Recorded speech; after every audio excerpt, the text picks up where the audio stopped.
வேலை சார்ந்த விஷயத்தில் இருந்து வந்த தொந்தரவுகள் அனைத்தும் விலகக்கூடிய காலமாகவும் இந்த காலம் இருக்கப்பெறும். நல்லது நடக்க போதையா, பரவாயில்லை. ஏன்னா இது வரைக்கும் சூரியன் பார்வை பட்டிருந்தது, இது வரைக்கும் புதன் பார்வை மட்டுமே பட்டு கொண்டிருக்குது. பரவாயில்லை, மிகவும் சாலச் சிறந்தது என்று சொல்லக்கூடிய அமைப்பு தான். எதுவும் தொந்தரவான விஷயங்கள் நம்மளுக்கு நடைபெறாது. கம்யூனிகேஷன் கிடைத்து கொண்டே இருக்கும். இளைய சகோதரன் சகோதரி இவங்க வழியில் நம்மளுக்கு இன்னும் தேடி தொண்டு, அதாவது எப்படி சொல்றதுன்னா, அவங்களாலும் நம் முன்னேற்றம் தரக்கூடிய காலத்தை வழிநடத்தும். அவங்களால ஏற்பட்டு வந்த பிரச்சனைகள் கூட விலகக்கூடிய காலமாக இந்த மாதம் இருக்க பெருமையா. உலகளவில் இருக்கக்கூடிய இன்பங்களை உங்கள்கிட்ட தேடி வரக்கூடிய காலமாக இந்த காலம் இருக்க பெறும். மேலும் நல்லதெல்லாம் நடக்க இறைவன். தமிழ் மாத ராசி பலன் வரிசையில் நாம் காண இருப்பது மார்கழி மாத ராசி பலனை பார்ப்போம் வாருங்கள். இந்த சூரியன் இருக்கும் இடம் என்று சொன்னால் அது சூரியன் போன மாதத்தில், அதாவது கார்த்திகை மாதத்தில் விருச்சிக ராசியில் இருந்தார். இந்த மாதத்தில் அதாவது தனுசில் இடம்பெயர்ந்தால் அதன் பேர், அதாவது தனுசில் இடம்பெறக்கூடிய காலம், அவர் வாழக்கூடிய நேரம், அந்த எல்லாமே தான் மார்கழி மாதம் என்று சொல்கின்றோம். புண்ணிய மாதம் என்று சொன்னால் அது மார்கழி மாதத்தை குறிக்கும். ஒவ்வொரு ராசிக்கும் எவ்வாறு இருக்க போகுது என்று விரிவாக பார்க்கலாம் வாருங்கள். எனது அன்புள்ளம் கொண்ட மேஷராசி நேயர்களே, ஐயா, ராசிநாதன் என்று சொல்லக்கூடியவர் 4ஆம் இடத்தில் இருக்கார். நீச்சகதி பெற்றிருந்தாலும் பரவாயில்லை, ஓரளவுக்கு பரவாயில்லை என்று சொல்லக்கூடிய அளவுக்கு தான். உடல் உபாதைகள், சின்ன சின்ன தொந்தரவுகள் இருந்தால் கூட இந்த மாதம் ஓரளவுக்கு கட்டுக்குள் வருகின்ற பாக்கியம் பெறப்போறீங்க ஐயா. ஏன் அதை பற்றி சொல்கிறேன்னா, சூரியன் இருக்கக்கூடிய இடம் 9ஆம் இடம் என்று சொல்லி, இதுவரைக்கும் 8ல் இருந்தார், துன்பத்தை கொடுத்திருந்தார். இப்பொழுது 9ஆம் இடம் என்று சொல்லக்கூடிய இடத்துல பாக்கியம் பெறுகின்றார். உங்கள் தேவைகள் பூர்த்தி செய்யப்படும் என்று சொல்லக்கூடிய அளவுக்கு, அதாவது ஆன்மீக பற்று தழை தோங்கும் என்று சொன்னால் அது மிகையாகாது. இந்த மாதம் நாம் ஆன்மீக விஷயங்களில் ஈடுபடக்கூடிய காலமாக திகழப்போகுது. ஏற்கனவே மார்கழி மாதம் சொல்லவே தேவையில்லை, மதி நிறைந்த நல்நாள் என்று சொல்லியிருக்காங்க. இறைவனை தொழுவக்கூடிய நாட்களில் இதுவும் ஒன்று.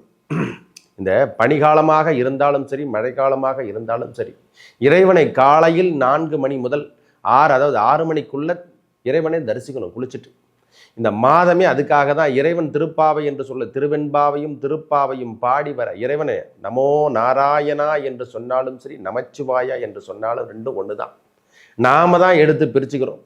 இறைவன் வெவ்வேறு ரூபத்தில் இருக்கா, நம் தேவை கேட்டால் போல் மாற்றிக்கணும். இந்த காலம் உகந்த காலமாக, நிம்மதியாக இருக்கக்கூடிய காலமாக அமையப் போகிறது இந்த மாதம். ஏன்னா 9ஆம் இடத்துல சூரிய பகவான் நின்ற இடம், அதாவது 1, 5, 9 என்று சொல்கிற மாதிரி நம்மளுக்கு பார்வைக்கு 9ஆம் இடத்தில் அமர்வது மிகவும் சாலச் சிறந்தது என்று சொல்லக்கூடிய அமைப்பு. இதுவரைக்கும் இருந்து வந்த பிரச்சனைகள், உடல் பிரச்சனையாகட்டும், மன பிரச்சனையாகட்டும், எல்லாமே விடுபட்டு சூரியன் ஒளிச்சு எப்படி வரப்போகுது அதே மாதிரி பிளிரிட்டு விளைகின்ற காலமாக அமையப் போகிறது இந்த மாதம். அதுவும் இல்லாமல் முக்கியமாக நம்ம 2ஆம் அதிபதியை பார்க்கணும். 2ஆம் இடத்தில் இருக்கக்கூடிய கிரகத்தினுடைய நிலைமையும் பார்க்கணும். இப்போ 2ஆம் இடத்துல கிரகங்கள் குரு பகவான் வக்ரகதியில் தான் இருக்காரு. வேலை சார்ந்த விஷயத்தில் இருந்து வந்த தொந்தரவுகள் அனைத்தும் விலகக்கூடிய காலமாகவும் இந்த காலம் இருக்கப்பெறும். நல்லது நடக்க போதையா, பரவாயில்லை. ஏன்னா இது வரைக்கும் சூரியன் பார்வை பட்டிருந்தது, இது வரைக்கும் புதன் பார்வை மட்டுமே பட்டு கொண்டிருக்குது. பரவாயில்லை. இது வரைக்கும் கம்யூனிகேஷன் இல்லைன்னா கம்யூனிகேஷன்லாம் நிலைப்பாடுலாம் மாறிக்கொண்டே இருக்கும்.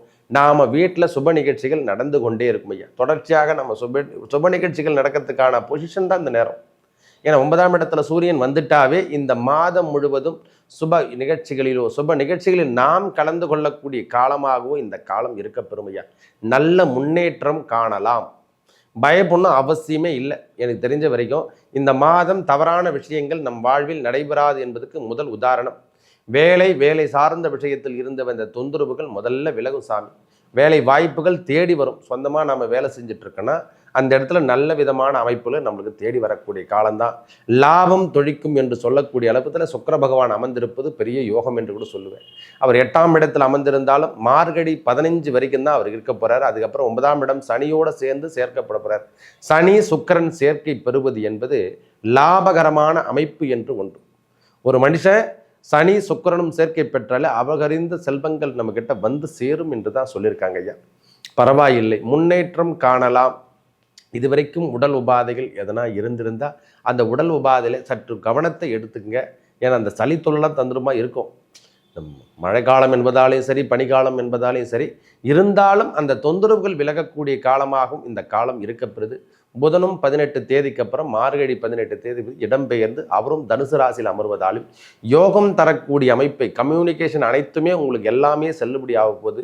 தேவையில்லாத பிரச்சனைகள் அனைத்தும் நம்மக்கிட்ட இருந்த தடைகள் அனைத்தும் விலகும். ஏன்னா மாத கிரகங்களை எடுத்து தான் நாம் மாத பலாபலன் கொடுக்குறோம். இந்த நேரத்தில் ஆண்டு கிரகங்களுடைய அமைப்பு எப்பொழுதுமே ஒரே செயல்பாடாக தான் இருக்கும். அதனால் பிரச்சனைகள் கிடையாது. சுக்கிரனை பொறுத்த வரைக்கும் ஏன்னா 2ஆம் அதிபதி அவரே தான் 7ஆம் அதிபதி என்று சொல்லக்கூடிய அமைப்பை பெறுவதால் இதுவரைக்கும் இருந்து வந்த ஃபைனான்ஸ் பிரச்சனை அவையெல்லாம் ஓரளவுக்கு சரி செய்யக்கூடிய காலமாகும். அதாவது துன்பத்திலிருந்து விடுதலை என்று சொல்கிறோம் இல்லை, ஒரு மனுஷனுக்கு துன்பத்திலிருந்து விடுதலை என்று சொல்லக்கூடிய அமைப்பு வீடு சார்ந்த விஷயத்தில் இருந்து வந்த பிரச்சனையெல்லாம் கொஞ்சம் கொஞ்சமாக விலகும். ஓரளவுக்கு தண்ணீர் சார்ந்த விஷயங்கள் எதனாவது நம்ம வீட்டில் சரி செய்ய வேண்டிய காலமாக இருந்தால் அதிலிருந்து விடுபட்டு நாம் செல்லக்கூடிய காலம். ஓரளவுக்கு பரவாயில்லை. இந்த மாதம் ஓரளவுக்கு 99 பாகம் சமாளித்து விடக்கூடிய அளவுக்கு வியாபாரமாகட்டும், தொழிலாகட்டும், கல்வி சார்ந்த விஷயங்களாகட்டும் ஓரளவுக்கு நம்மளுக்கு சரி செய்யக்கூடிய காலமே கண்டு மிதமாக தான் இருக்குது. தொந்தரவுகள் அதிகப்படியாக கொடுக்கக்கூடிய மாதமாக இந்த மாதம் இல்லை. ஏன்னா சூரிய பகவான் 9ஆம் இடத்திலே இருப்பதால் தந்தை என்று சொன்னால் அது சூரியனை தான் குறிக்கும். அந்த தந்தையார் நம்ம சூரிய பகவான் வீட்டிலே, அதாவது 9ஆம் ஸ்தானத்திலே அமர்வது என்பது மிகவும் சால சிறந்தது என்று சொல்லக்கூடிய அமைப்பு தான். எதுவும் தொந்தரான விஷயங்கள் நம்மளுக்கு நடைபெறாது. கம்யூனிகேஷன் கிடைத்து கொண்டே இருக்கும். இளைய சகோதரன் சகோதரி இவங்க வழியில் நம்மளுக்கு இன்னும் தேடி கொண்டு, அதாவது எப்படி சொல்றதுன்னா அவங்களாலும் நம் முன்னேற்றம் தரக்கூடிய காலத்தை வழிநடத்தும். அவங்களால ஏற்பட்டு வந்த பிரச்சனைகள் கூட விலகக்கூடிய காலமாக இந்த மாதம் இருக்க பெருமையா. நல்ல செல்வ வளம் வேண்டும். இந்த நேரத்தில் வேலை சார்ந்த விஷயத்தில் நாம் வெளியூர் பயணங்களை மேற்கொள்ளக்கூடிய காலமாகவும் இந்த காலம் இருக்க பெருமையா. ஒரு 18 தேதிக்கு அப்புறம் நம்ம வெளியூர் பயணங்கள் அதிகரித்து கொண்டே இருக்கும். ஏன்னா 3ஆம் அதிபதி 9ஆம் இடத்துல சம்பந்தப்படும் பொழுதெல்லாம் நம்மளுடைய கம்யூனிகேஷனும் சரி, அவர் 6ஆம் அதிபதியாக வர்றார்.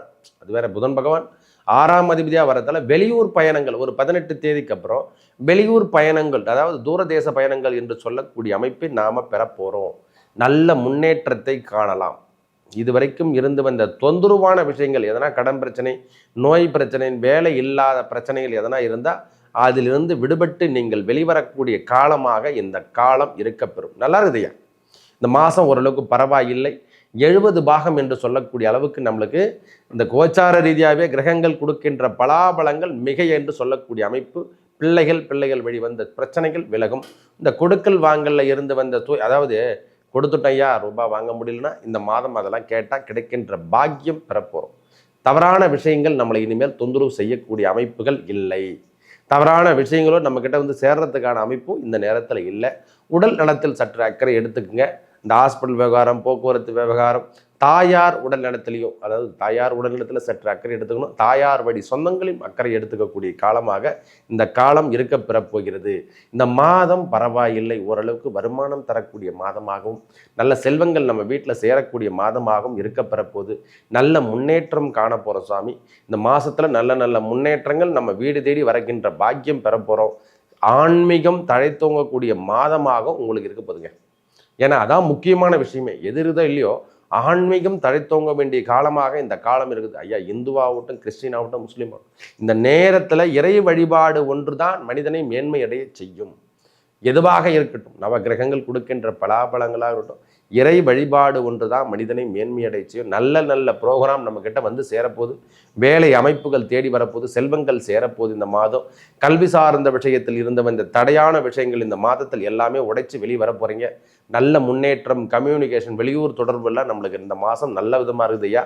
ஒரு கூடுதல் அமைப்பு என்று சொன்னால் இறை வழிபாடு. இந்த மாதத்தில் இறை வழிபாடை மேற்கொண்டால் மார்கழி மாதம் 4 to 5க்குள்ளே எழுந்து குளிச்சுட்டு இந்த பச்சை தண்ணியை சொல்கிறோமில்ல, முடிஞ்சால் வெந்நீர்லையும் குளிங்க.